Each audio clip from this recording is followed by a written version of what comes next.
اعوذ باللہ من الشیطان الرجیم بسم اللہ الرحمن الرحیم۔ اللہ سبحانہ وتعالیٰ کا انتہائی شکر ہے کہ اس نے ہر سال کی طرح اس سال بھی ہمیں رمضان مبارک کا مہینہ عطا فرمایا اور ہمیں سعادت عطا کی کہ ہم اپنی عبادتوں کے ذریعے اس کا قرب حاصل کرنے کی کوشش کریں اور اپنے گناہوں کی بخشش طلب کریں۔ اسی سلسلے میں ایک کوشش کا ارادہ کیا ہے اور اللہ سبحانہ وتعالیٰ سے مدد طلب کرتا ہوں کہ اس کام میں میری رہنمائی فرمائیں اور اس کو ہمارے لیے صدقہ جاریہ بنا دیں۔ ارادہ یہ کیا ہے کہ ہر روزے کی مناسبت سے ایک سپارے کا مختصر خلاصہ آپ لوگوں کے ساتھ روزانہ کی بنیاد پہ شیئر کروں اور اس میں جو اہم ٹاپکس ہیں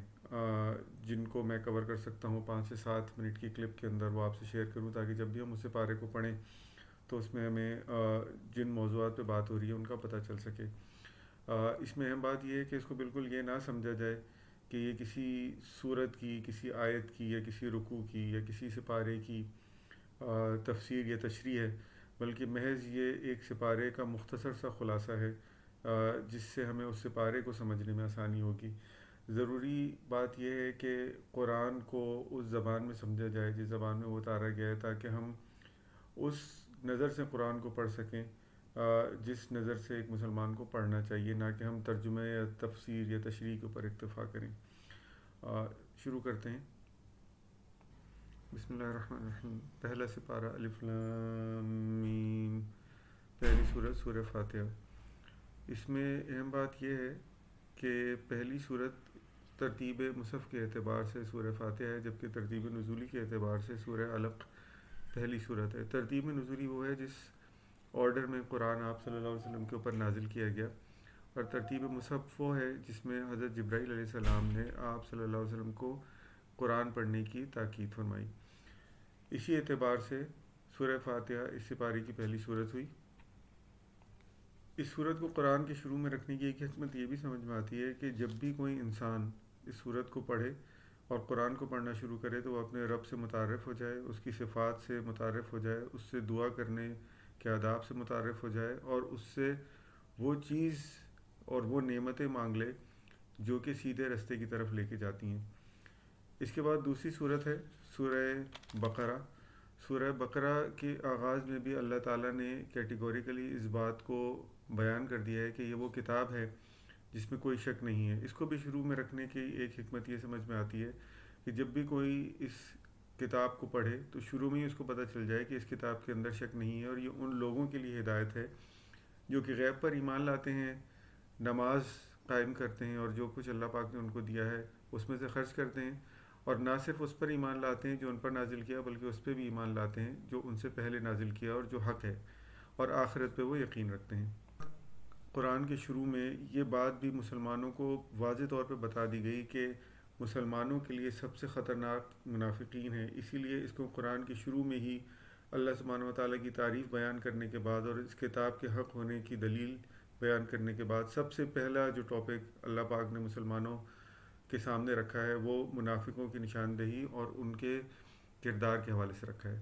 ان منافقوں کی نشاندہی میں سے ایک نشانی یہ بھی بیان فرمائی ہے کہ یہ وہ لوگ ہیں جو جب آسانی اور سہولت ہوتی ہے دین میں تو ساتھ ہوتے ہیں، اور جہاں دین میں کوئی سختی آتی ہے اور ان کے اوپر کوئی بوجھ آتا ہے تو یہ فوراً پیچھے ہٹ جاتے ہیں۔ اس ٹاپک کو شروع میں رکھنے کا ایک ریزن یہ بھی سمجھ میں آتا ہے کہ مسلمان اپنے دشمنوں سے تو واقف ہو سکتے ہیں، لیکن وہ دشمن جو مسلمانوں کے اندر مسلمانوں کے بھیس میں موجود ہیں وہ انتہائی خطرناک ہوتے ہیں، اور وہی ہیں جو اصل میں مسلمانوں کو کمزور کرتے ہیں۔ اس کے فوراً بعد اللہ تعالیٰ اس کتاب کے حق ہونے کو کچھ اس طرح بیان کرتے ہیں کہ ایک اوپن چیلنج ساری انسانیت کو قیامت تک کے لیے دے دیا گیا ہے کہ اگر تم سمجھتے ہو کہ یہ کتاب اللہ کی طرف سے نہیں ہے تو اس جیسی صورت کوئی آیت یا کوئی کتاب بنا کے لے آؤ، اور جس کی مدد لے سکتے ہو لے لو سوائے اللہ کے، اور تم ہرگز یہ نہیں کر سکتے۔ اس کے فوراً بعد ہی اللہ سبحانہ وتعالیٰ انسان کی تخلیق کا ذکر بیان فرماتے ہیں، اور اسی کے ساتھ ساتھ ہمارا تعارف شیطان سے بھی کرواتے ہیں، اور ایک ایگزامپل کے ساتھ ہمیں یہ سمجھاتے ہیں کہ اس نے تمہارے آباء و اجداد کو بھی بہکایا تھا اور یہ تمہیں بھی بہکائے گا۔ یعنی اگر ہم قرآن کو شروع سے دیکھیں تو ایک انتہائی خوبصورت ترتیب کے ساتھ چلا آتا ہے جس میں رب کا تعارف ہے، اس کتاب کے حق ہونے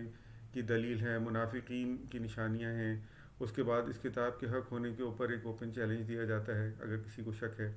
اور اسی کے بعد ہماری تخلیق اور پھر ہمارا قیامت تک کا دشمن اس سے متعارف کرایا جاتا ہے۔ اب کیونکہ ایک نئی امت اللہ سبحانہ تعالیٰ نے منتخب فرما لی ہے، اسی لیے اس سے پہلے کی سابقہ امت جو امت یہود تھی، اس امت یہود کا تذکرہ بیان فرماتے ہیں، اور اسی کے ساتھ ساتھ اللہ سبحانہ تعالیٰ اس امت کو اس کتاب کو ماننے کے اوپر بھی تبلیغ فرماتے ہیں۔ اب کیونکہ ایک نئی امت وجود میں آ چکی ہے اور پرانی امت کو ریپلیس کر چکی ہے، اس لیے ضروری ہے کہ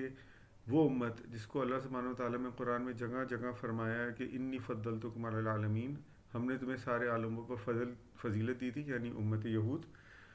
اس کے لیے ضروری ہے کہ کیونکہ اس سے اس ایلیٹ اسٹیٹس کو لے کر مسلمانوں کو دیا جا رہا ہے، تو ان کو بتایا جائے، ان کے اوپر فرد جرم عائد کیا جائے کہ تمہاری کیا کیا غلطیاں تھیں جس کی وجہ سے تمہیں معزول کیا جاتا ہے اور تمہاری جگہ ایک نئی امت کو یہ ذمہ داری دی جاتی ہے۔ پہلے سپارے کا تقریباً 60% حصہ اس بات کے اوپر روشنی ڈالتا ہے کہ اللہ سبحانہ وتعالیٰ نے یہودیوں کے اوپر اپنا فضل کس کس طرح نازل فرمایا، ان کو کس کس طرح ان کے دشمنوں سے اور اللہ کے عذاب سے نجات عطا فرمائی، اور ان کے اوپر اپنی کتنی نعمتیں نازل فرمائیں، اس کے باوجود بھی انہوں نے کفر کیا۔ اسی میں اللہ سبحانہ وتعالیٰ یہودیوں کو یہ یاد دلاتے ہیں کہ اسی نے تمہیں فرعون سے نجات دی جو تمہارے بیٹوں کو قتل کر دیا کرتا تھا، تمہاری بیٹیوں کو زندہ چھوڑ دیا کرتا تھا، اس کے باوجود تم نے بچھڑے کی عبادت فرما لی۔ پھر اللہ سبحانہ وتعالیٰ ذکر فرماتے ہیں کہ تم نے اللہ تعالیٰ کو دیکھنے کی خواہش ظاہر کی اور اسی میں تمہیں موت آ گئی، اللہ نے تمہیں پھر زندہ کر دیا اور تمہیں فرمایا کہ تم ایک بستی میں داخل ہو جاؤ، اور اس بستی میں داخل ہو تو سر جھکاتے ہوئے اور اللہ کی تسبیح کرتے ہوئے داخل ہو، لیکن تم نے اس تسبیح کو بدل دیا، اللہ نے تم پر من و سلوہ نازل کیا، لیکن تم نے یہ کہا کہ ہم اس من و سلوہ کو روزانہ کھانے سے تنگ آ گئے، ہمارے لیے زمین سے اگتی ہوئی فصلیں، ترکاریاں، ککڑی، لہسن، گیہوں آئیں، یہ سب چیزیں اللہ تعالیٰ سے درخواست کی، تم نے انبیاء کو قتل کیا، اللہ کی آیتوں کا کفر کیا، اس نے تمہارے اوپر طور پہاڑ کو تمہارے سروں کے اوپر اٹھا لیا اور تم سے وعدہ لیا ہے کہ اللہ سبحانہ وتعالیٰ تمہاری طرف جو احکام بھیجیں گے اس کو مضبوطی سے پکڑو گے اور مانو گے، اور تم نے اس وقت وہ اقرار بھی کر لیا، لیکن جب وہ عذاب تم سے دور کیا گیا تو تم نے کہا کہ ہم نے سنا اور ہم نے نافرمانی کی۔ ذکر فرماتے ہیں یہودیوں میں سے ہی ایک گروہ جو کہ اصحاب السبت کہلاتے ہیں، ان کا، جنہوں نے اللہ کی نافرمانی کی اور ہفتے کے دن مچھلیاں پکڑیں، اللہ سبحانہ تعالیٰ نے ان کو بندر اور خنزیر بنا دیا۔ پھر اسی میں اللہ تعالیٰ ذکر فرماتے ہیں کہ یہودیوں میں سے ہی ایک گروہ نے اپنے ایک یہودی کو قتل کر دیا اور وہ آپس میں جھگڑنے لگے، تو اللہ سبحانہ تعالیٰ نے ان کو ایک گائے ذبح کرنے کا حکم دیا۔ اسی گائے کو عربی میں بقرہ کہتے ہیں، جس سے اس سورت کا نام بھی ہے۔ اس گائے کو ذبح کرنے کا جب اللہ سبحانہ وتعالیٰ نے یہودیوں کو حکم دیا تو انہوں نے اس میں بھی حجت اور ہیلے بہانے کیے، یہاں تک کہ وہ اس گائے تک پہنچ گئے اپنے سوال و جواب کی بنیاد پہ جو ان کے لیے مقدس تھی۔ پھر انہوں نے اس کو ذبح کیا اور اللہ کے حکم کے مطابق اس کا ایک حصہ اس مردہ شخص پہ مارا جس کو قتل کیا گیا تھا، تو وہ زندہ ہو گیا اور اس نے اس قاتل کا نام بتا دیا جس نے اس کو مارا تھا، اور اس کے بعد وہ دوبارہ مر گیا۔ سب چیزوں کو اور ان سب نعمتوں کو اور اللہ کے فضل کو اور بخشش کو دیکھنے کے باوجود بھی یہودی مستقل اللہ کی نافرمانی کرتے رہتے تھے، جس پہ اللہ تعالیٰ نے جنرل ایک سٹیٹمنٹ پوری انسانیت کے لیے دی کہ تمہارے دل تو سختی میں پتھر سے زیادہ بھی سخت ہیں، کیونکہ پتھر میں سے کچھ پتھر ایسے ہیں جن میں سے اللہ کے ڈر سے نہریں پھوٹ پڑتی ہیں، یا کچھ ایسے ہیں جن میں سے اللہ کے ڈر سے پانی ٹپک پڑتا ہے، یا کچھ اللہ کے ڈر سے لڑک ہی جاتے ہیں، مگر انسان کا دل اس تمام پتھروں سے بھی زیادہ سخت ہے۔ پھر مزید اللہ تعالیٰ نے یہودیوں کی نافرمانیوں اور ان کے کفر کو ذکر کرتے ہوئے بیان فرمایا کہ جو اللہ تعالیٰ کے احکامات ان کے اوپر نازل ہوتے تھے یہ ان میں تحریف کرتے تھے، اور یہ تحریف چند پیسوں کے عوض کرتے تھے، تو اللہ تعالیٰ نے اس کمائی پہ اور اس تحریف کے اوپر ان کو ملامت فرمائی۔ انہوں نے ذکر فرمایا ہے کہ اللہ تعالیٰ نے ان سے وعدہ کیا تھا کہ اپنے والدین کے ساتھ احسان کریں گے اور اپنے رشتہ داروں کے ساتھ احسان کریں گے اور آپس کے لوگوں کے ساتھ احسان کریں گے، اور نہ ہی انہیں قتل کریں گے، نہ انہیں بستیوں سے نکالیں گے اپنی۔ ان تمام باتوں کو لینے کے باوجود بھی ان یہودیوں نے ان سب چیزوں میں اللہ تعالیٰ کی نافرمانی کی اور لوگوں کو قتل کیا اور اپنے ہی لوگوں کو اپنی بستیوں سے دور بھی کیا۔ تو اللہ سبحانہ و تعالیٰ بڑے سخت انداز میں یہاں پہ فرماتے ہیں کہ ایسے لوگوں کی جزا کیا ہوگی کہ دنیا میں انہیں ذلیل و رسوا کر دیا جائے اور آخرت میں انہیں سخت عذاب دیا جائے، اور اللہ تعالیٰ ان کی کسی بھی عمل سے غافل نہیں۔ حضرت عیسیٰ علیہ السلام کا ذکر فرماتے ہوئے کہتے ہیں کہ ان کی مدد اللہ سبحانہ تعالیٰ نے روح القدس یعنی جبرائیل امین علیہ السلام سے کی، جس کو انہوں نے ٹھکرایا اور تکبر کرتے ہوئے یہ کہا کہ ہمارے دل، یعنی یہودیوں نے یہ کہا کہ ہمارے دل تو اتنے پیور ہیں کہ ان کے اوپر غلاف چڑھے ہوئے ہیں، تو ہمیں کیا کوئی ہدایت دے گا۔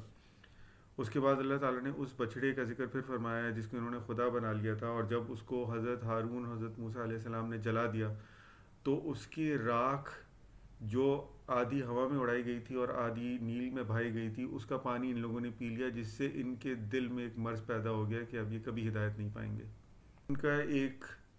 زوم یہ بھی تھا کہ یہ اللہ کے بڑے لاڈلے ہیں، تو اللہ تعالیٰ کہتے ہیں کہ اگر تم اتنے ہی لاڈلے اور آخرت تمہارے لیے تو پھر موت کی تمنا کرو، اور پھر اللہ تعالیٰ کیٹیگوریکلی بتا بھی دیتے ہیں کہ یہ ہرگز موت کی تمنا نہیں کریں گے، اور اللہ تعالیٰ ظالموں سے بخوبی واقف ہے۔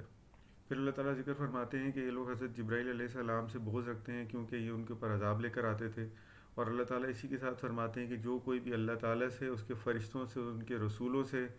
اور جبریل سے اور میکائیل سے بغض اور دشمنی رکھے گا، اللہ تعالیٰ اس سے دشمنی رکھے گا۔ اس کے بعد اللہ تعالیٰ حضرت سلیمان علیہ السلام کا ذکر فرماتے ہیں جو کہ یہودیوں کی طرف ہی بھیجے گئے ایک نبی تھے، اور اللہ سبحانہ تعالیٰ یہ بیان فرماتے ہیں کہ حضرت سلیمان علیہ السلام نے اللہ کا کفر نہیں کیا، بلکہ شیاطین نے ان کے عہد میں اللہ تعالیٰ کا کفر کیا اور لوگوں کو جادو سکھایا کرتے تھے۔ اسی لیے اللہ تعالیٰ نے 2 فرشتے ہاروت و ماروت کو یہودیوں کے اوپر آزمائش بنا کے بھیجا، یہاں تک کہ وہ کھلا کھلا لوگوں کو یہ بتاتے تھے کہ ہم سے جادو مت سیکھو، ہم اللہ کی طرف سے بھیجی گئی آزمائش ہیں، لیکن پھر بھی لوگ مرد اور عورت یعنی میاں اور بیوی کو جدا کرنے کا جادو ان سے سیکھا کرتے تھے، اور ان کا سیکھا ہوا جادو ان لوگوں کو کوئی نقصان نہ پہنچاتا اگر اللہ نہ چاہتا تو۔ پھر اللہ سبحانہ وتعالیٰ مسلمانوں کی طرف متوجہ ہوتے ہیں اور نبی کا احترام کس طرح کرنا ہے اس کی تعلیم دیتے ہیں، اور فرماتے ہیں کہ رائنا کا لفظ یوز مت کرنا بلکہ انظرنا استعمال کرنا۔ رائنا وہ لفظ ہے جو یہودی استعمال کیا کرتے تھے مخاطب کرنے کے لیے، لیکن جب آپ صلی اللہ علیہ وآلہ وسلم کے پاس آتے تھے تو رائنا کہتے تھے، یعنی اس لفظ کو ان کی عادت تھی کہ لفظ کو توڑ مروڑ کر اس کے معنی چینج کر دیا کرتے تھے، جس کا مطلب ہے اے چرواہے، نعوذ باللہ۔ تو اللہ سبحانہ وتعالیٰ نے مسلمانوں کو یہ لفظ استعمال کرنے سے منع فرمایا، روکا، اور کہا اس کی جگہ انظرنا کہا کرو۔ پھر اللہ سبحانہ وتعالیٰ مسلمانوں سے فرماتے ہیں کہ جس طرح حضرت موسیٰ علیہ السلام کی قوم ان سے سوال کیا کرتی تھی اور ان سوالوں کی بنیاد پہ ان کے کام اور مشکل ہو جایا کرتے تھے، جیسے پہلے بقرہ یعنی گائے کے واقعے میں ہم پڑھ چکے ہیں کہ وہ مستقل گائے کون سی ہونی چاہیے، کیسے رنگ کی ہونی چاہیے، جوان ہونی چاہیے، اس کی صفات کیا ہونی چاہیے، پوچھتے گئے یہاں تک کہ وہ اس خاص گائے تک پہنچ گئے جو ان کے لیے مقدس تھی۔ تو اللہ سبحانہ وتعالیٰ اسی لیے مسلمانوں سے کہتے ہیں کہ کیا تم یہ چاہتے ہو کہ تم رسول سے اسی طرح سوال کیا کرو جس طرح موسیٰ کی قوم کیا کرتی تھی؟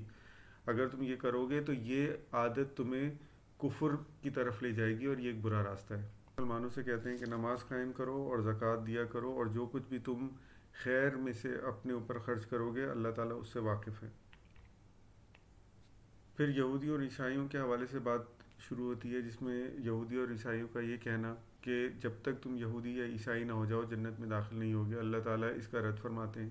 اور پھر اس بات کا رد فرماتے ہیں کہ یہودی یہ کہتے ہیں کہ عیسائیوں کے لیے کچھ نہیں، اور عیسائی یہ کہتے ہیں کہ یہودیوں کے لیے کچھ نہیں، جبکہ یہ دونوں کتاب پڑھتے ہیں، اور جب بھی کوئی اللہ کی نازل کی ہوئی کتاب پڑھتا ہے تو اس کو معلوم ہو جاتا ہے کہ جو بھی ہر آنے والی کتاب ہے وہ پچھلی کتاب کی تصدیق کرتی ہے۔ پھر اللہ تعالیٰ مکہ والوں سے مخاطب ہو کے فرماتے ہیں کہ اس سے بڑھ کر ظالم کون ہوگا جو اللہ کی مسجدوں میں اللہ کا نام لینے سے روکے۔ اس کے لیے تو حکم یہ ہے کہ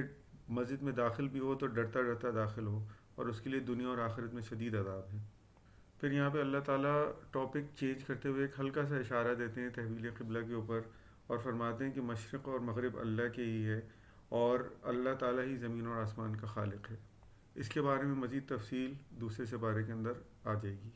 نصرانیوں کی طرف واپس بات پلٹائی جاتی ہے اور کہا یہ جاتا ہے کہ یہ لوگ یہ چاہتے ہیں کہ جب تک تم یہودی یا نصرانی نہ ہو جاؤ یہ تم سے ہرگز راضی نہ ہوں گے۔ تو جب بھی تم سے یعنی آپ صلی اللہ علیہ وسلم سے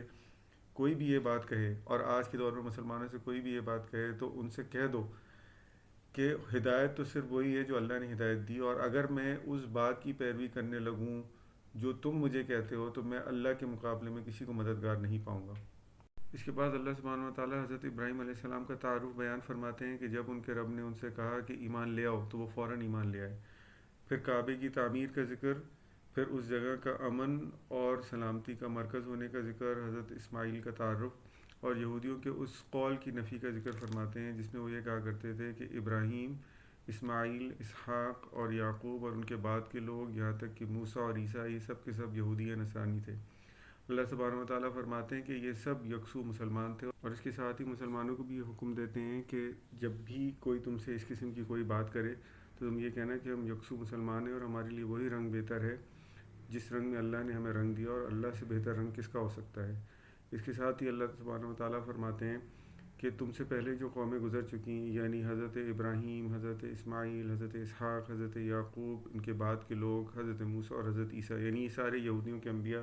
کے حوالے سے بات کرتے ہوئے اللہ سبحانہ تعالیٰ فرماتے ہیں کہ انہوں نے اور ان کے پیروکاروں نے جو بھی عمل کیا وہ ان کے لیے تھا، اور جو کچھ بھی تم کرتے ہو اللہ تعالیٰ اس سے غافل نہیں۔